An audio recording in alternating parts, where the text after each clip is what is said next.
नमस्कार, मी पंजाब डक 22 सप्टेंबरपर्यंत आणखीन मराठवाड्यामध्ये आणि पश्चिम महाराष्ट्रामध्ये दररोज दुपारपर्यंत ऊन पडेल, पण रात्री त्याला जोरदार पाऊस पडणार आहे. म्हणून मराठवाड्यातून पश्चिम महाराष्ट्रातील शेतकऱ्यांनी हा अंदाज सर्वप्रथम लक्षात घ्यायचा. त्याच्यानंतर पूर्व विदर्भ आणि पश्चिम विदर्भ, पश्चिम विदर्भात देखील 6, 5, 11 जिल्ह्यामध्ये काय होणार आहे, दुपारपर्यंत 2, 2:30, 3 पर्यंत ऊन राहील.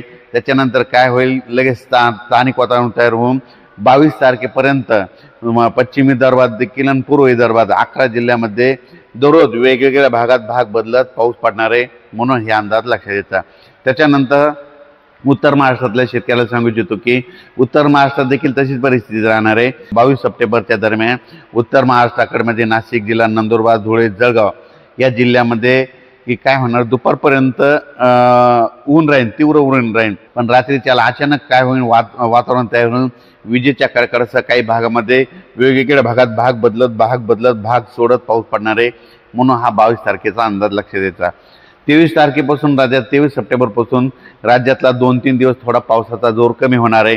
तरी पण देखील स्थानिक वातावरण तयार होऊन काही ठिकाणी पाऊस पडू शकतो. म्हणून हे सर्वप्रथम लक्षात घ्यायचं. पण आता तुम्हाला एक सांगू इच्छितो, आता हे झालं 23, 24, 25, 26ला थोडं विश्रांती घेईल, म्हणजे थोडाफारच कमी होणार आहे. पण नंतर राज्यात पाऊस काय पडणार आहे, तर राज्यात संपूर्ण राज्यातल्या महाराष्ट्रातल्या शेतकऱ्याला सांगू इच्छितो की म्हणजे सप्टेंबरच्या, मी म्हटलं होतं ना खूप दिवसापासून सांगतो ना, 20 सप्टेंबरला एक चक्रीवादळ होणार आहे आणि सप्टेंबरच्या शेवटच्या आठवड्यात पाऊस येणार आहे. हे वर्षानुवर्षीची तारीख तुम्ही कायमची लिहून घ्या. म्हणजे दरवर्षी 26, 27 म्हणजे सप्टेंबरच्या शेवटच्या आठवड्यात पाऊस येतो. म्हणून हे लक्षात यायचं.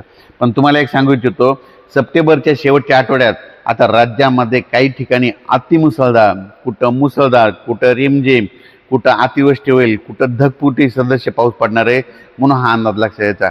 मग सांगायचं झालं तर सप्टेंबरमध्ये 27 तारखेला जास्त पाऊस नांदेड जिल्हा, यवतमाळ जिल्हा, चंद्रपूर जिल्हा, हिंगोली जिल्हा, परभणी जिल्हा, वाशिम जिल्हा, जालना जिल्हा, बीड जिल्हा, लातूर जिल्हा, संभाजीनगर, अहिल्यानगर, सोलापूर, त्याच्यानंतर पुणे, कुडाळ, सातारा, सांगली, सोलापूर, कोल्हापूर, पुणे, इगतपुरी, मुंबई ह्या पट्ट्यांना असा जाईल. त्याच्यामुळे ह्या पट्ट्यामध्ये जरा जास्त पाऊस पडणार आहे.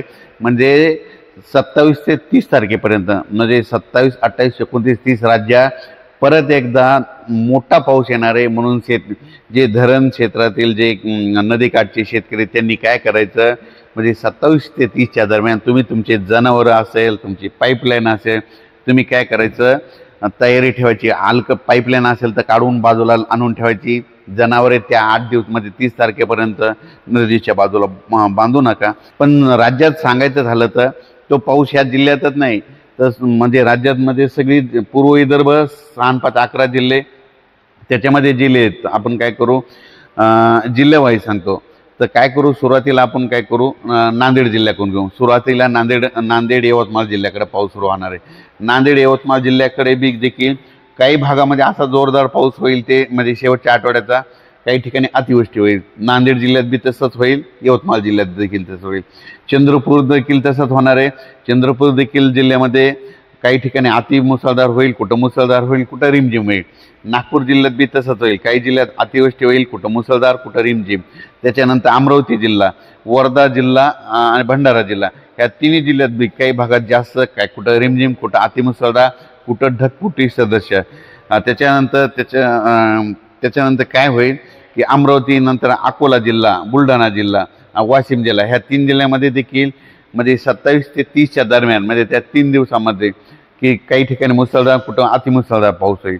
त्याच्यानंतर जळगाव जिल्हा, जालना जिल्हा, परभणी जिल्हा, लातूर जिल्हा ह्या पट्ट्यामध्ये देखील 27 ते 30 दरम्यान काही ठिकाणी अतिमुसळधार होईल, कुठं मुसळधार होईल आणि कुठं रिमझिम होईल. म्हणजे कुठं वड्याला पाणी येईल, पण पाऊस येणार म्हणजे येणार. त्याच्यानंतर अहिल्यानगर, धुळे, सातारा, सांगली, सोलापूर, कोल्हापूर, पुणे ह्या पट्ट्यात देखील काय होणार, म्हणजे 27 ते 30 म्हणजे तिकडं 28, 29, 30च्या दरम्यान, म्हणजे तिकडे एक दिवस लेट जाणार आहे पाऊस. 28, 29, 30च्या दरम्यान कुठं अतिमुसळधार, कुठं मुसळधार देखील आणि कुठं अतिवृष्टी देखील होईल. आणि त्याच्यानंतर सांगायचं झालं तर आता मग सगळ्यात जास्त मुंबई, नाशिक आणि उत्तर महाराष्ट्र, नंदुरबार, धुळे आणि गुजरात ह्या पट्ट्यामध्ये मात्र अतिवृष्टी होईल म्हणून हे लक्षात येतं. धरण क्षेत्रातल्या माझ्या सगळ्या अभियंत्यांना एक विनंती आहे की तुम्ही काय करा, 27 ते 31च्या दरम्यान तुम्ही काय करायचं, जरा थोडं सतर्क करा. कारण की राज्यामध्ये काय होणार आहे, सप्टेंबरच्या शेवटच्या आठवड्यात मात्र खूप मोठा पाऊस पडणार आहे म्हणून हे अंदाज लक्षात येतं.